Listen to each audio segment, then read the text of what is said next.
আজ চলে এসেছি আমি দই নিয়ে। তো কি দই এটা বলো তো? এটা হচ্ছে আমের দই। দই তো আমরা অনেক খেয়েছি, কিন্তু আম দই কয়জন খেয়েছি? অবশ্য আমি কিন্তু আগে খাইনি, আমি এবার প্রথম বানিয়ে আমি এবার খাচ্ছি। আর সেটা আমি তোমাদের সাথে শেয়ারও করছি যে কিভাবে আমি বানাচ্ছি আম দইটা।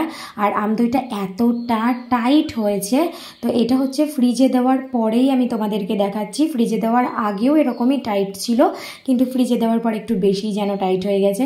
আমি এরকম নিচু করছি, কাত করছি আর কি কাপটাকে, কিন্তু তবুও দইটা পড়ে যাচ্ছে না, এতটাই টাইট হয়েছে। আর খেতেও না খুব সুন্দর হয়েছিল, একদম যেন আইসক্রিম আইসক্রিম টাইপের লাগছিল, মানে সেই ম্যাঙ্গো আইসক্রিমগুলো হয় না, একদম ওই রকম খেতে লাগছিল। তো আমি এই প্রথম তোমাদের সাথে রান্নার কিছু শেয়ার করছি। তোমাদের কীরকম লাগবে আমি জানি না, আমার কিন্তু দইটা খুব ভালো লেগেছিল। আর যদি তোমাদের এরকম দই খেতে ইচ্ছে করে, বানাতে ইচ্ছে করে, তাহলে আমার এই টিপসগুলো দেখতে পারো, দেখে বানিয়ে নিতে পারো। সত্যি খুব অসাধারণ লাগবে খেতে, একদম আইসক্রিমের মতন লাগবে। তো আমার ছেলে কদিন ধরেই বায়না করছিল ম্যাঙ্গো আইসক্রিম খাবো। সত্যি কথা, আমি আইসক্রিমটা বানানোর জন্য প্রস্তুত ছিলাম না, তাই এটাই বানিয়েছি।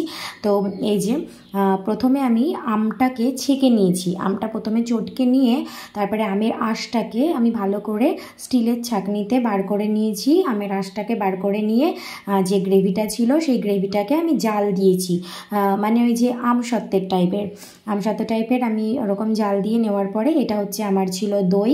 আগের দিনের যে আমি আম দইটা বানিয়েছিলাম সেই দইটারই ছিল, একটুখানি রেখেছিলাম এই দইটা বানানোর জন্য। আর প্রথম যে আমি আম দইটা বানিয়েছিলাম সেটা কিন্তু আমি টক দই দিয়েই বানিয়েছিলাম প্রথম।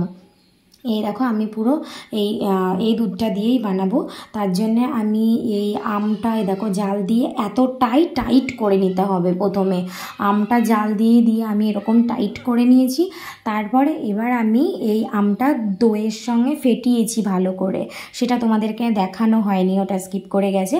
যাই হোক, ওই আম আর দুধের দইয়ের সাথে আর কি মিক্সড করে নিয়ে ভালো করে ফেটিয়ে নিয়ে আমি এবার দুধের সাথে মিশিয়ে দিচ্ছি। আর দেখছো দুধটা কীরকম গাঢ় হয়ে গেছে। পুরো 1.5 কেজি দুধটা আমি জাল দিয়ে 500 দুধে নিয়ে এসেছি। তারপরে আমি কিন্তু এই দইটা করতে পেরেছি।